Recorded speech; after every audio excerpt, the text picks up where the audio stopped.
哥倫布與美洲黃金掠奪。1492年，哥倫布在西班牙皇室的資助下，踏上了尋找通往印度新航線的征程，卻意外地發現了美洲這片新大陸。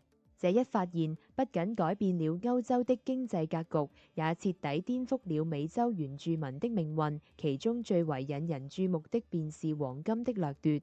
哥倫布遠航的首要目的便是尋找黃金。他在巴哈馬群島登陸後的第二天，便在日記中寫道，自己不辭勞苦地去探聽是否有黃金。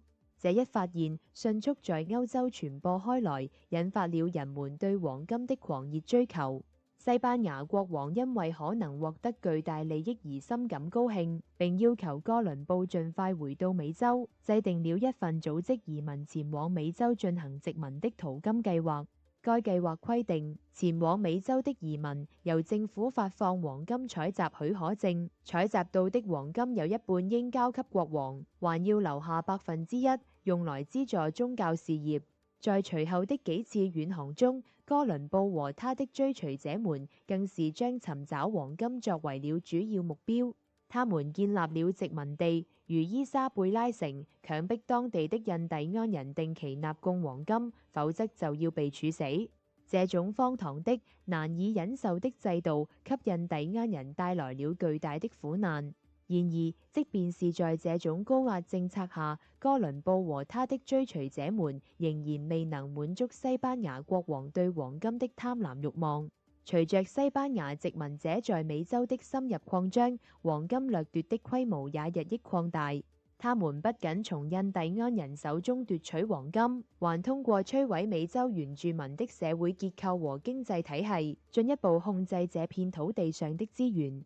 在16世紀，美洲原住民的人口從約5000萬銳減至不到1000萬。這種人口銳減主要是由於殖民者的暴力、疾病和奴役所導致的。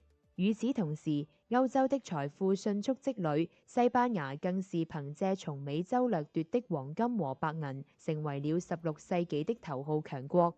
這些財富推動了歐洲資本主義的發展，為日後的工業革命準備了前提條件。然而，這一切卻是建立在美洲印第安人的血與淚之上。哥倫布發現美洲並開啟黃金掠奪的歷史影響是深刻且久遠的。它不僅改變了歐洲和美洲的經濟格局，也促進了世界市場的形成和全球化的進程。然而，這一進程卻是以無數生命的犧牲和全球範圍內的不平等為代價的。當我們今天談論全球化時，不能忽略它的歷史起點和背後的血腥故事。總之，哥倫布與美洲黃金掠奪的歷史是一段充滿苦難和不平等的歷史。它提醒我們，在追求財富和進步的同時，必須尊重他人的生命和權利，避免重蹈歷史的覆轍。